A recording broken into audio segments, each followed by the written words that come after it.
कृष्ण भगवान के सर्वोच्च व्यक्तित्व हैं। कृष्ण सभी सुखों के स्रोत हैं और वे सभी कारणों के प्रमुख कारण हैं। कृष्ण हर उस चीज के स्वामी हैं जो चलती है और नहीं चलती है। कृष्ण हमारे मन या बुद्धि द्वारा कल्पना की जाने वाली किसी भी चीज से महान हैं। कृष्ण का कोई आदि, मध्य या अंत नहीं है। कृष्ण के रूप की कल्पना उनके अलावा कोई और नहीं कर सकता।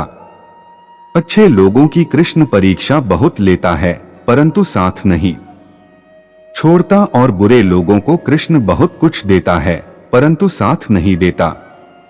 जिंदगी में दो लोगों का होना बहुत जरूरी है।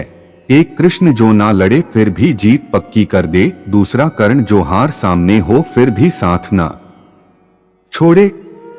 तू करता वही है जो तू चाहता है, होता वही है जो मैं चाहता हूँ। तू वही कर जो मैं चाहता हूँ, फिर होगा वही जो तू चाहता है। रो पड़े कृष्णा ने कहा, मैंने तो सबकी सुनता हूँ पर मेरा कौन सुनता है। इंसान गलत कार्य करते समय बाएं दाएं, आगे पीछे चारों बस ऊपर देखना भूल जाता है। श्री कृष्ण कहते हैं कि जन्म इसलिए जो अपरिहार्य है उस पर शोक मत करो। भरोसा अगर खुद पर रखो तो ताकत बन जाती है और दूसरों पर रखो तो कमजोरी बन जाती है। आप कब सही थे इसे कोई याद नहीं रखता है, लेकिन तुम कब गलत थे इसे सब लोग याद रखते हैं। मैं किसी के भाग्य का निर्माण नहीं करता और ना ही किसी के कर्मों के फल देता हूं। मनुष्य कितना भी गोरा क्यों ना हो परंतु उसकी परछाई सदैव काली होती है। मैं श्रेष्ठ हूं यह आत्मविश्वास है, लेकिन सिर्फ मैं ही श्रेष्ठ हूं यह अहंकार है। मैं सभी प्राणियों को समान रूप से देखता हूं, ना कोई मुझे कम प्रिय है ना अधिक, लेकिन जो मेरी प्रेमपूर्वक आराधना करते हैं वो मेरे भीतर रहते हैं और मैं उनके जीवन में आता हूं। तुम्हारा क्या गया जो तुम रोते हो? तुम क्या लाए थे जो तुमने खो दिया? तुमने क्या पैदा किया था जो नाश हो गया? न तुम कुछ लेकर आए जो लिया यही से लिया, जो दिया यही पर दिया, जो लिया इसी ईश्वर से लिया, जो दिया इसी को दिया।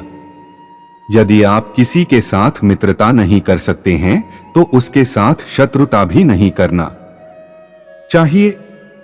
जो हुआ वह अच्छा हुआ, जो हो रहा है वह अच्छा हो रहा है, जो होगा वह भी अच्छा ही होगा। तुम भूत का पश्चाताप न करो, भविष्य की चिंता न करो, वर्तमान चल रहा है। राधा ने श्री कृष्ण से पूछा, प्यार का असली मतलब क्या होता है?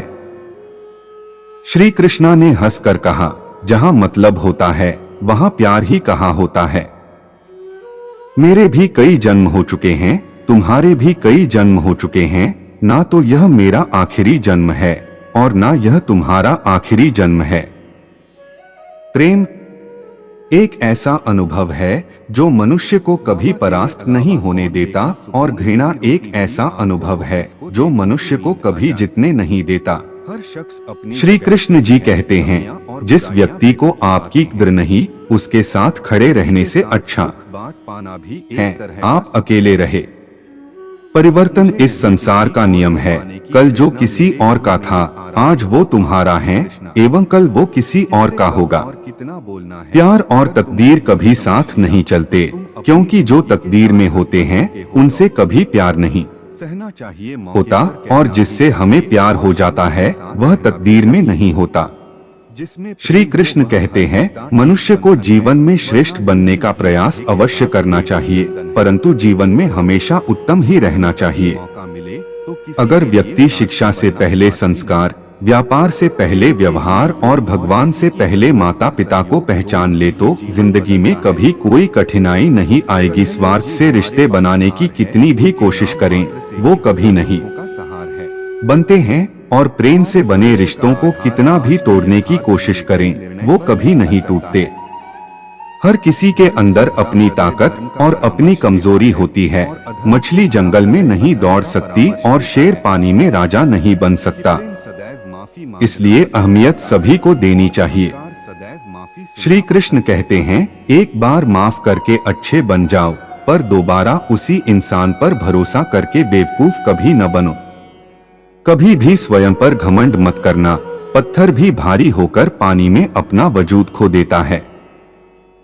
हद से ज्यादा सीधा साधा होना भी ठीक नहीं, क्योंकि जंगल में सबसे पहले सीधे पेड़ों को काटा जाता है। अच्छी किस्मत के लोग थोड़ा भी बुरा होने पर भगवान को कोसते हैं, और बुरी किस्मत के लोग थोड़ा भी अच्छा होने भगवान का स्मरण और धन्यवाद करते हैं। बुरे कर्म करने नहीं पड़ते हो जाते हैं, और अच्छे कर्म होते नहीं करने पड़ते हैं। कृष्ण कहते हैं, अहंकार मत कर किसी को कुछ भी देकर, क्या पता तू दे रहा है या पिछले जन्म का कर्जा चुका रहा है। अहंकार करने पर इंसान की प्रतिष्ठा, वंश, वैभव तीनों ही चले जाते हैं। जिंदगी के इस रण में खुद ही कृष्ण और खुद ही अर्जुन बनना पड़ता है। रोज अपना ही सारथी बनकर जीवन की महाभारत को लड़ना पड़ता है। क्या सदा मौन रहना उचित है? नहीं, इतिहास साक्षी है। संसार में अधिक विपदाएं इसलिए आई क्योंकि समय पड़ने पर मनुष्य उसका विरोध नहीं। जब मनुष्य को अपने धर्म पर अहंकार हो जाता है, तब उसके हाथों अधर्म होने लगता है। यह सच बात है कि भूल करके इंसान कुछ सीखता है, परंतु इसका यह मतलब नहीं कि वह जीवन भर भूल करता रहे और कहे कि हम सीख रहे हैं।